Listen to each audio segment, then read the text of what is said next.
Hello, baseball fans. I'm Mark Davidson. That's my messy bed, and this is the Chatters Box. On today's episode, we are previewing the 2021 Baltimore Orioles. What's the roster look like? What's the plan? Are they going to win games? Some. All that and more. Next on the Chatters Box.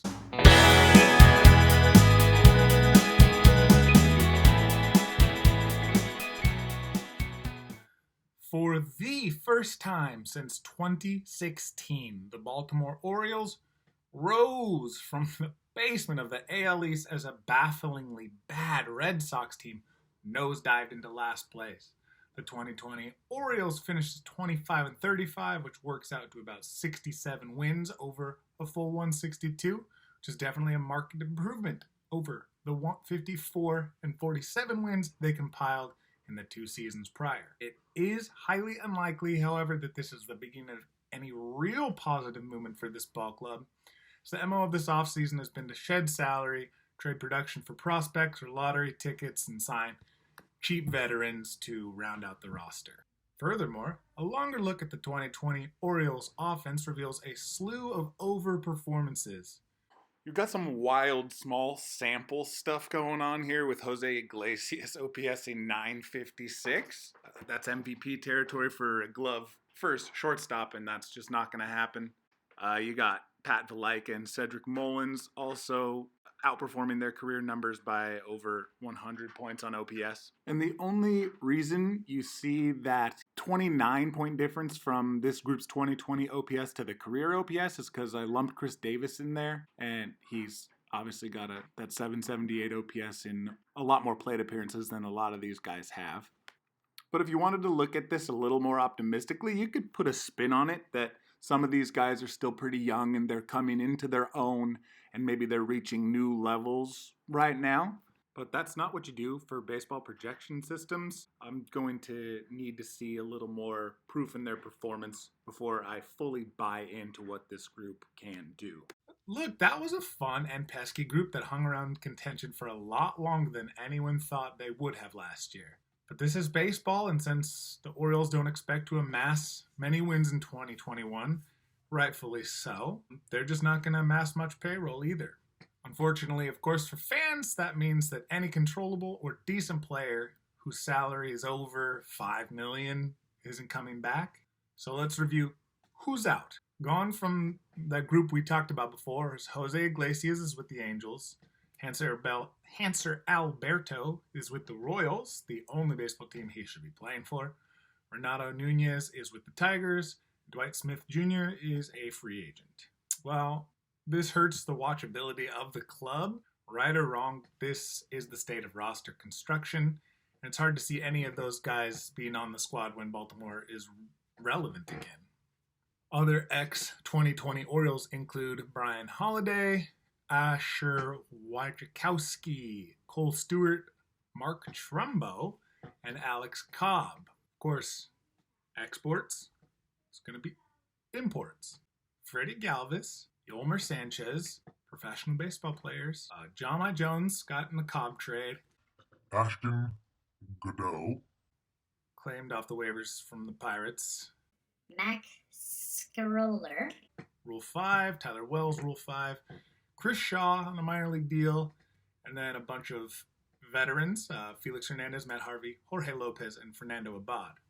And while that's not the most inspiring list of players, the holdovers from the 2020 club aren't completely unwatchable. By my best estimate, and the help of roster resource, the lineup stacks up something like this.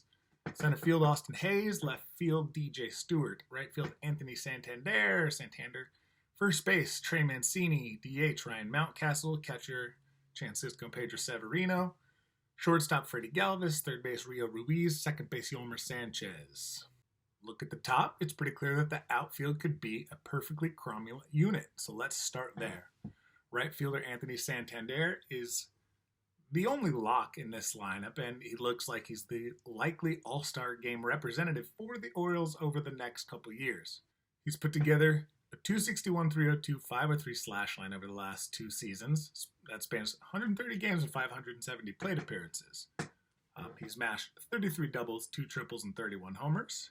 Just a great penchant for extra base hits. He's been 9% better than league average over that time, and he's accrued 1.7 more. Austin Hayes in center has had a solid 272 plate appearances at the big league level from 2017 to 2020. He's hit 272, 320, 424 with a 20 homer, 9 stolen base pace per 600 plate appearances. He's an athletic outfielder, solid raw skills, and a frustrating approach to the plate like too many Orioles, but he should produce enough value through the 3 facets of his game to combine with Santander to make a league average-ish 2/3 of an outfield. Left field's a bit more of a toss-up. You've got 27-year-old DJ Stewart. He should get the lion's share of plate appearances there. He's got nothing left to prove in the minors. He's had a good walk-to-K ratio and around a 200 isolated slugging. He's been about 25% better than the league average hitter, AA and AAA, and 9% better than the league average in the bigs. He's going to give a lot back on defense, but he does have a minor league option remaining and could lose time if Cedric Mullins or Yusniel Diaz force their way into the mix. But that outfield is pretty tolerable. Moving on to the infield. I know every fan is really looking forward to the return of Trey Mancini, who's now 5 months free from colon cancer. Hopefully he picks up right where he left off, which is probably an even better spot than you remember. In 2019, he slashed 291, 364, 535, 38 doubles, 35 homers, 134 WRC+. The dude can hit. He'll spend most of his time at first base, but he'll need days at DH when his colon is sore, and I imagine on those days Ryan Mountcastle will slide from DH to first base. No reason for Chris Davis to get at bats at this point. But it is worthwhile to see if Mountcastle can play any first base or if he truly is a DH-only prospect. If he fulfills the potential in his bat, he should be an everyday DH for the Orioles. He had a phenomenal debut in 2020, amassing stats that made him 41% better than the league average. He hit 333, 386, 492, over 140 plate appearances. And of course, he's due for regression. His BABIP's not going to hang around 400. But if you look at his expected stats from Baseball Savant, the 268, 321, 434 line is completely respectable for a 23-year-old rookie. All projection systems see him as an average to above average hitter and put him squarely in the 100 to 110 WRC plus range. The only knock on Mountcastle is his inability to draw walks, a trait that persisted throughout his minor league career. The left side of the infield probably starts with newcomer Freddie Galvis, who signed on a 1-year, $1.5 million deal, I think. Not the flashiest player, but a professional. He's played in 95.1% of his team's games from 2015 to 2020, while averaging 14 homers, 9 stolen bases, 252, 297, 389 slash line. He should pair with a similar type player at the Keystone, Gold Glover, Yolmer Sanchez. And then you've got Rio Ruiz as the warm body standing around third base. And while Orioles fans eagerly await the arrival of Adley Rutschman, they can watch former fairly touted prospect Chance Sisco and Pedro Severino likely split catching duties, forming not the worst catching tandem in baseball. So with Adley, a top 10 prospect by every list that you can find on the internet, and Mountcastle, they represent on the offensive side the arrival of perhaps the next relevant Orioles squad. But not to be outdone, the rotation transition also boasts some arms that could develop into some nice run prevention pieces. Looking at the rotation, looks like John Means, Dean Kramer, Keegan Aiken, Bruce Zimmerman, and Felix Hernandez. Start with John Means. He's the de facto ace. He boasts a high spin fastball that he threw 2 miles an hour harder in 2020 than he did in 2019, which is great. It increased the whiff rate on the pitch from 18.2 to 28.9% on swings. He complements the fastball by keeping hitters off balance with what is probably the second best left-handed changeup in baseball after Han-Jin Ryu. It seems he's still trying to iron out his breaking ball situation. He threw his slider and curveball fairly evenly in 2020 after relying more heavily on the slider in previous years. But if you can figure that out, he's going to have a nice 3-pitch mix. He has great control, and if he can keep the gains on his fastball, he's going to strike guys out at a better than average rate. So he'll just have to find a way to keep the ball in the park. He's got a problem with throwing too many changeups in the middle of the zone, which I don't care how good the pitch is. major league hitters are going to hit it. Maybe the new ball will help. And even though his 2020 numbers don't look good, he pitched like an ace in September with a 2.48 ERA compared to an 8.59 ERA in July and August. He also had a 24.3 K minus walk rate in September compared to 12.3 K minus walk rate in July and August. So that's almost double. Keegan Aiken is kind of a less polished version of Means in that his control is much worse than Means, but he's a lefty with a high spin fastball and a solid changeup. But he does possess a solid breaking ball that he buries on the back foot of righties. His approach against lefties is kind of just with fastballs. Hammer them with his approach with lefties is he hammers them with fastballs, so he walks less lefties than he does righties, but he doesn't strike as many lefties out as he should, so maybe we'll see that slider more often to the lefties because he's not going to throw the changeup very often to them. Exciting stat about Aiken is out of all starting pitchers with 20 innings pitched, Aiken had the 12th highest swinging strike rate, and it was 14.7%. It's right around Garrett Cole.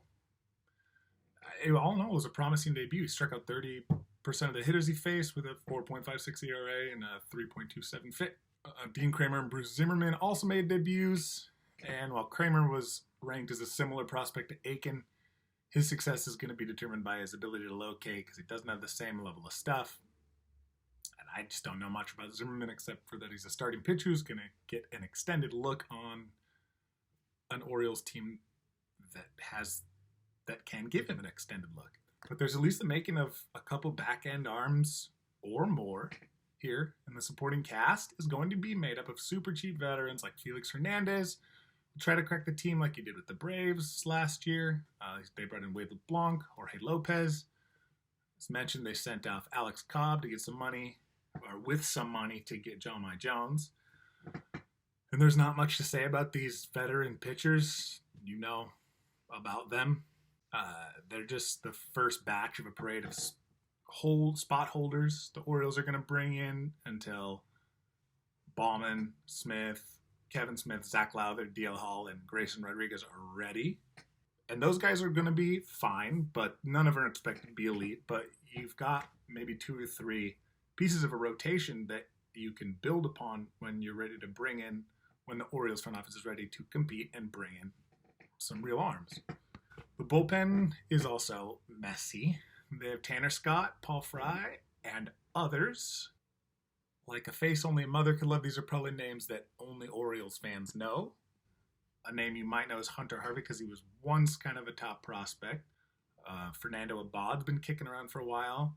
And then Evan Phillips and Dylan Tate are names that Orioles fans know, but they don't really have many weapons. And that's okay. It's another year for the Orioles to take chances, find something where they thought there was nothing, flip production for prospects, obtain more international prospects, and be kind of a punching bag for the AL East. In terms of fantasy production, you're going to take a flyer on Trey Mancini. He's probably going to be, he and Santander are going to be the highest rated. You could take a flyer on Mountcastle, solid performance. Austin Hayes with his, the 20 homer, 9 stolen base pace with a decent average is one you could take a chance on. John Means, obviously. And then I guess just for racking up counting stats, you could go with Freddie Galvis. And whoever their closer ends up being, you can grab too, just for the saves. But look, the new regime had a huge mountain to climb taking over this franchise, but they definitely have their footing, and it seems like they have a direction. And I don't see Orioles fans having to wait 14 years between winning seasons, like they did between 1997 and 2012. So have fun with it, Orioles fans. Embrace the bat for now. Hope that some prospects pan out and you're able to make some solid trades. Enjoy the arrival of the next crop of prospects. Get on board now, so you can look down on those who didn't in a few years. Orioles, I'm gonna say they're gonna finish last and they're gonna win 61 games.